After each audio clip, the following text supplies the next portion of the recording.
Alright, today I'm going to try to make some root beer from root beer extract. We're going to use a funnel. I got 3/4 cup of sugar, a gallon bottle, and a pack of yeast. It says it doesn't really matter what kind of yeast. And a tablespoon. I'm going to be putting 2 tablespoons of the root beer extract. Alright, so we'll start off. Just put the sugar in.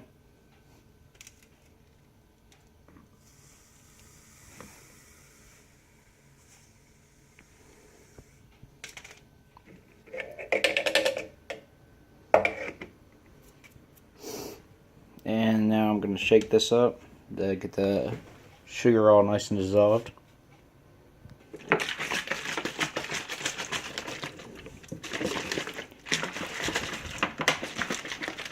Make sure it's all dissolved. You don't really want it sitting on bottom. Also got the water about 100 degrees. I heat it up in a little pan before you put it in the bottle. It's going to help your sugar dissolve, and also once we add the yeast, it's going to help the yeast react. Get it going a little quicker.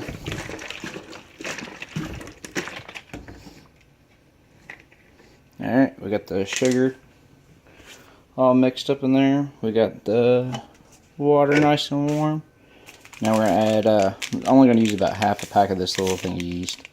You don't really need that much. You can measure it out. It's my first time making it, so we're just kind of winging it, and we're going to go from there. Alright.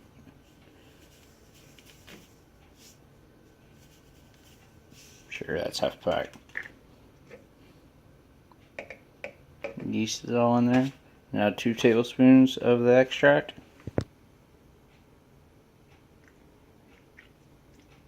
There's 1. And 2.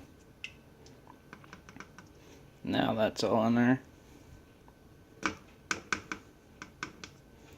Alright, now I'm going to take it and shake it up, mix the yeast up really good again.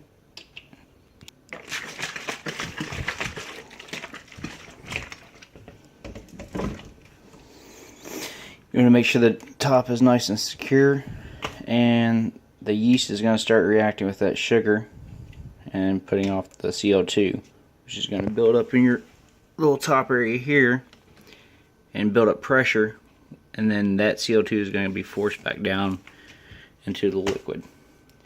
And by doing that, that's how you're going to make this carbonated. If you did all this with the extract and didn't put the yeast in or anything, you'd basically just have a flat root beer. By doing it this way, you're going to get the carbonation. So I've heard it takes up to anywhere from 2 to 4 days. And you just want to test how much pressure is built up by pushing on the side of it. When it's really nice and firm, you're going to take this and throw it in your refrigerator. That's going to stop the yeast from producing the CO2 anymore. Yes, the yeast will produce some alcohol, but it's going to be such a minute amount of alcohol that it's not going to matter. Just make sure you don't forget about this and leave it out too long, because it could possibly explode from all the pressure built up if you didn't get it into the fridge once it was nice and firm. One of the big things about doing it this way and making your own is there's no high fructose corn syrup or who knows what else.